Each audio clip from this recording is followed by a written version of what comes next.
আজ ৬ ডিসেম্বর ঐতিহ্যবাহী গারো সম্প্রদায়ের ওয়ান গালা উৎসব ক্ষুদ্র নৃগোষ্ঠীর cultural academy Susang Durgapur Birishiri cultural একাডেমিতে অনুষ্ঠিত হয়েছে।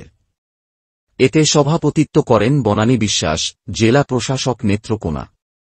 স্বাগত বক্তব্য দেন একাডেমির পরিচালক গীতিকার কবি সুজন হাজন।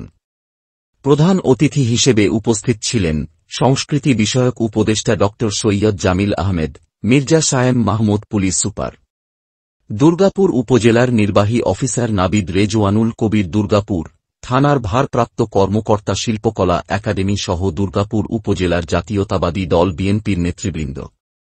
বিস্তারিত দেখুন দুর্গাপুর থেকে শাহজাহানের প্রতিবেদনে। এবং বহু সংস্কৃতির অন্য দেশ বাংলাদেশ।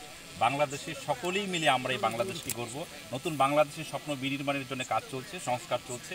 আমরা আশাবাদী যে আমাদের পার্শ্ববর্তী যে দেশ, বন্ধুপ্রতিম দেশ ভারত, এই ধরনের অযাচিতভাবে যে আচরণগুলো করছে এগুলো বন্ধ করবে। আমরা চাই সকলেই মিলে সম্মিলিতভাবে নতুন বাংলাদেশ গড়ার জন্য সকলের আন্তর্জাতিকভাবে আমরা সহায়তা চাই, যেন আমরা আমাদের রাষ্ট্রকে আবার সুন্দর করে নতুন করে গড়তে পারি।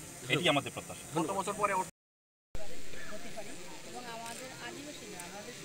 নাগরিক সমান অধিকার, এটাই আমাদের ধন্যবাদ।